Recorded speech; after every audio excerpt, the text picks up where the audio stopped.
We will demonstrate how to deploy an app to an OpenShift cluster where the IBM Cloud-Native Toolkit has been installed.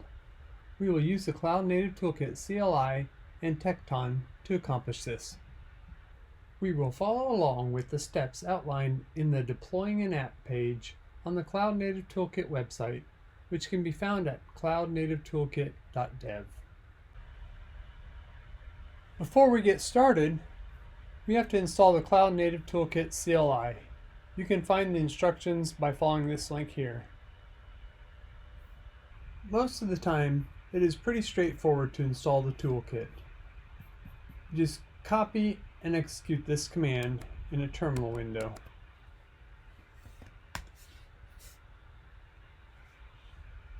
But if you have any problems with the installation, there's a few tips here to help you out. The install just takes a few moments and then you'll be ready.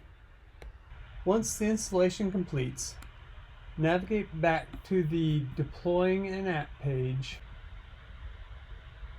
and scroll down to Section 1, Log into your development cluster from the command line. To log in, navigate to your OpenShift console, click your Copy Login command link. When this page loads, click the Display Token, copy the Login with this token command line, open up your terminal window, and execute it there. As you can see, you're now logged in, and you can verify this with the command oc get nodes namespace tools. And there you can see the nodes that are running in the tools namespace. The next step is to create the development namespace. You achieve that by using the OC sync command. So copy this command, and then in the terminal window, paste it, and then update the namespace with your development namespace. So ict-dev. Hit enter to execute that command. So that'll set up the new namespace and copy in the resources such as secrets and config maps into it. On the OpenShift console, you can see that the project namespace was created by clicking Projects, and the name appears in the list. The next step is to open the developer dashboard. You can achieve that by using the OC dashboard command, or from the OpenShift console, click on the Applications menu, Developer Dashboard link. Next, after opening the developer dashboard, we will want to create an app in Git. So we will use one of the starter kits from the developer dashboard to create the application. So back on the developer dashboard, click Starter Kits, and I'll select TypeScript Microservice. So that'll open up Git, and it'll prompt you to create a new repository from the TypeScript Starter Kit. To do that, enter a name, and optionally enter a description. You can change the visibility from private to public. We'll leave it as private, and then click Create Repository from Template. So after we create the Git repo, the next thing we'll want to do is clone that repo locally. So we'll copy the Git repo link, and in the terminal, we'll run git clone and paste the URL. After we clone it, we'll want to change into that directory. Now that we have the application Git repo cloned locally, the next thing we'll want to do is to run it. So to do that, in the repo, first do the npm install to install any dependencies defined in the package JSON. This will take a few minutes. and then run npm start. So that'll build and start the application.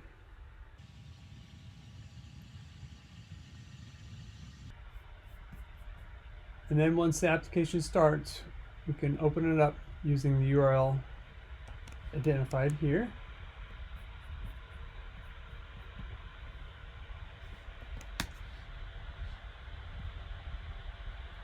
This has a Swagger UI, so we can test the application by clicking on the Get, click the Try It Out, and then click Execute.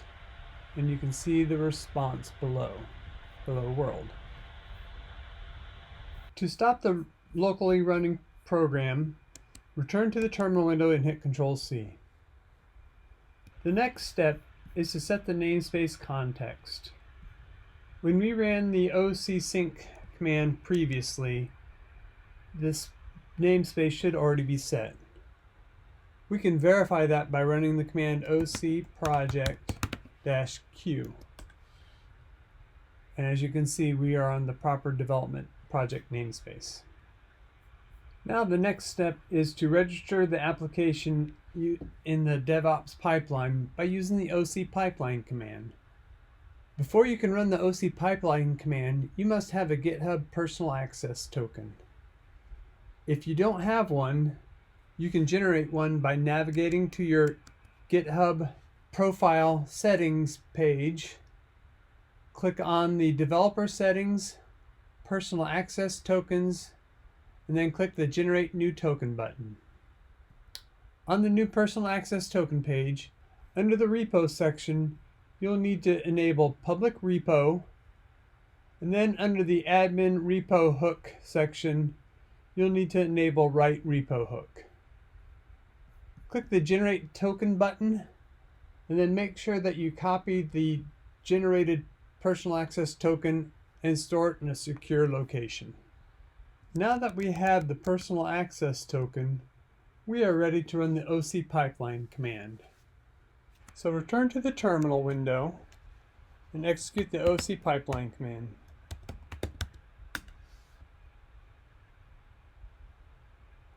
We'll want to create a Tekton pipeline. Enter our Git username. Paste in the access token created earlier. Stick with the master branch. And then based on the starter kit or project, select the appropriate pipeline run. So we're going to select the IBM Node.js for the TypeScript microservice project starter kit. And then we'll hit yes to execute the image vulnerability scan. So this will take a few seconds to build and kick off the pipeline. So now the next step is to view your application pipeline. So we will look at the Tekton section, and we can see that we can do that using the OpenShift web console. So if we switch to the console, we can view the pipeline run in the pipeline section. So we can see that it created this pipeline in our project ICT Dev. So this pipeline, you can view the detailed tasks that are defined to build the image and deploy the application. Then you can view the actual pipeline run here. So this will take a few minutes to execute, so I'll skip ahead. Now that the pipeline run has completed, let's review each task. The setup task, as the name implies, will set up the pipeline run, such as cloning the Git repo. The test task will build the application and run the unit tests that were defined in the application, as well as running the contract tests and performing a sonar scan. The sonar scan is performed by SonarQube, and the outputs can be reviewed using the SonarQube portal. So as you can see, SonarQube has rules defined that'll check for code smells and vulnerabilities, as well as reporting on the code coverage by the unit tests. The next task is the build task. So that'll build the image, and then the deploy task will deploy the image to the development environment, where the health task will validate the health of the application. The tag release task will tag and release the code in the Git repo, and the image release task will release the image to the image registry. And you can find that here in the image registry. Let's narrow the project list to just our project. And here you can see the image that was built. The image scan task runs the vulnerability scans on the image. The Helm release tag will build and release the Helm charts into our asset repository. In this case, we use Artifactory. So we can view the artifacts. These get deployed to the generic asset, and here's the Helm charts for our starter kit application. And finally is the GitOps task, which is used for the GitOps process that we will cover in another video. Next, we can access the running application. We could use either the OC endpoints command, which will return the URL of the application, or we can use the OpenShift console to locate the app. So in the OpenShift console, we'll switch to the developer perspective. On the topology, it'll show our application, and we can click this Open URL link. So our TypeScript microservice has a Swagger UI we can use to test the endpoints. So we can expand Git on the hello endpoint, click try it out, and execute like we did on when we were running the application locally, and we can see the hello world. So now that we've reached the end of our deploying an app page, let's modify the code to get a feel for the development process and to fully appreciate the environment provided by the Cloud-Native Toolkit. So let's edit our application code, and let's change the version number in our package.json from 1.0.0 to 1.0.1. Let's also modify the response to the hello service endpoint call by modifying the hello world service TypeScript file. So instead of returning the default world message, we'll change this to demo. So now it will return hello demo by default. Likewise, we have to change our unit tests for this change as well. So we'll make this unit test for hello world demo and change the actual value that we're comparing. So demo. So now go to our terminal, add and commit our changes,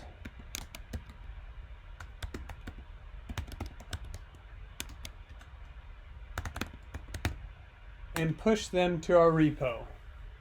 So we're taking a little shortcut here by committing it directly into the master branch.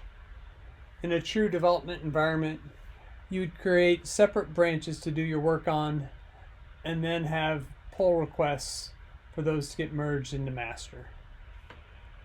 So with that committed, let's now go back to our OpenShift console. Let's go back to let's view our pipelines, and you can see that we now have a new pipeline run that's executing here. based on with our committed changes.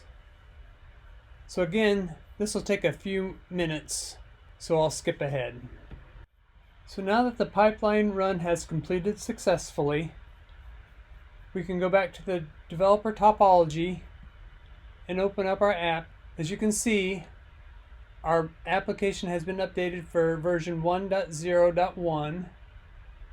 Click on Get for our Hello endpoint. Click Try It Out. Click Execute. And you can see now the response is Hello Demo. So now you can see how quickly it is to set up a development pipeline and deploy a new application using the Cloud-Native Toolkit.